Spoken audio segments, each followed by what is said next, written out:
اللہ تعالی علیہ۔ آپ کے پاس ایک عورت آ گئی، آ کر عرض کرتی ہے جناب والا میری نوجوان بیٹی اس دنیا سے چلی گئی ہے، میری نوجوان بیٹی فوت ہو گئی ہے، آپ مہربانی فرمائیے مجھے کوئی ایسا عمل بتائیے، ایسا کوئی وظیفہ بتائیے کہ جو میں پڑھوں اور خواب میں میری بیٹی مجھے مل جائے اور اس کا حال کا مجھے پتہ چل جائے۔ نوجوان بیٹی فوت ہو گئی ہے، کوئی ایسا وظیفہ بتائیے جو میں پڑھوں اور وہ مجھے خواب میں مل جائے اور اپنی حالت بتائے۔ آپ نے فرمایا تم اس کے لیے دعا مانگا کر، فاتحہ شریف پڑھا کر، جتنا بھی قرآن پاک پڑھ سکے پڑھ کے اس کے لیے دعائے مغفرت مانگا کر۔ اس نے کہا چلو پھر بھی مجھے خواب میں تو وہ ملنی چاہیے۔ آپ نے اس کو جو بھی قرآن مجید فرقان حمید کے متعلق ارشاد فرمایا کہ اتنا پڑھ کے سو جایا کرو، تو کچھ رات وہ وظیفہ کرتی رہی، تو ایک رات اس کی نوجوان بیٹی اس کو خواب میں مل گئی، تو دیکھتی کیا ہے کہ وہ جہنم کی آگ میں جل رہی ہے۔ استغفر اللہ۔ نوجوان بیٹی کو جب دیکھا وہ آگ میں جل رہی ہے، ابھی کوئی بات اس سے نہیں ہوئی تو آنکھ کھل گئی، اور جب آنکھ کھلی تو پریشانی تو لگنی تھی نا کہ بیٹی تھی۔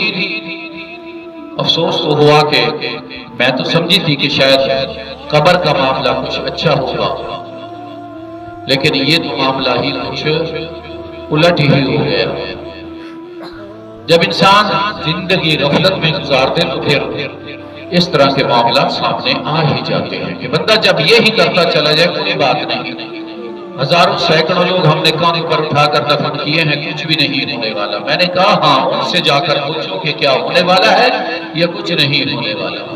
سیدنا عثمان غنی پاک رضی اللہ تعالی عنہ جب بھی زیادہ روئے ہیں وہ آپ قبر کو دیکھ کر روئے ہیں، جب بھی آپ زیادہ روئے اس قبر کو دیکھ کر روئے۔ کسی نے پوچھا حضور والا یہ ماجرا کیا ہے؟ آپ نے فرمایا میرے آقا صلی اللہ علیہ وسلم نے ارشاد فرمایا کہ آخرت کی منزلوں میں سے سب سے پہلی منزل جو ہے وہ قبر ہے۔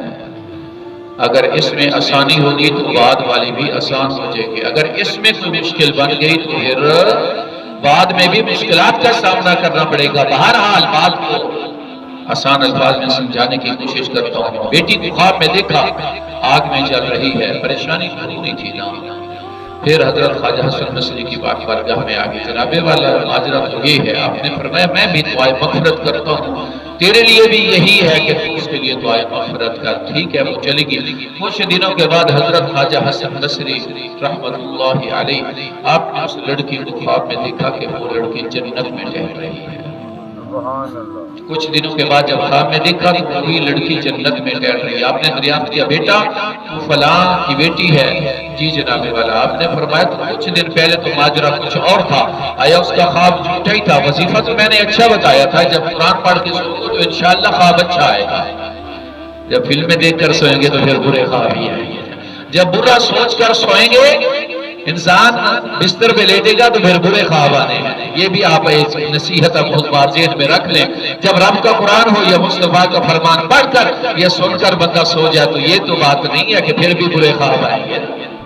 تو جب ہم نے دیکھنے ہی اوٹ پٹانگ چیزیں ہیں موبائل پہ، ٹیلی ویژن پہ وغیرہ وغیرہ پہ، یا پھر ہماری نشست کو جو برخاست ہے وہ اسی بات پر جو ہے ختم ہوتی ہے رات کو، کبھی ہم جو ہے پوری دنیا کو مار کے پھر سوتے ہیں کہ فلاں کا ایسا ہو جائے، فلاں ایسا ہو جائے، فلاں ایسا اجڑ جائے، فلاں ایسا اجڑ جائے۔ جب دوسروں کے لیے برا ہی سوچتے سوچتے ہم نے سو جانا ہے تو پھر رات کو برا خواب ہی آنا ہے۔ یہ بھی وظیفہ ہے، اچھا سوچ کر سوئیں گے، اپنے اعمال کی سالسہ کی توبہ کر کے آگے کے ہدایت مانگ کر سوئیں گے تو انشاءاللہ رات کو خواب میں حضور غوث پاک کا دیدار ہو جائے گا۔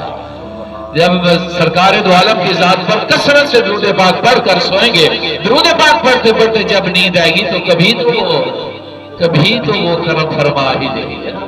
وہ ہمارے درود پاک کے پابند نہیں ہے کہ ہم درود پاک پڑھیں گے وہ ہمیں دیدار کریں گے۔ یہ بھی بات آپ کو بتاتا چلو، یہ تو ان کے ذمہ کرم پر ہے، یہ تو ان کا کرم پر ہے کہ اگر چاہیں تو پھر فضل فرما دیں۔ بہرحال آپ نے فرمایا کیا ماجرا ہے؟ خواب جھوٹا تھا یہ سچا تھا؟ اس نے کہا جناب والا خواب بھی سچا تھا۔ آپ نے فرمایا اب اس نے عرض کی بچی نے کہ اب کا معاملہ بھی بالکل سچ ہے۔ آپ نے فرمایا ہوا کیا؟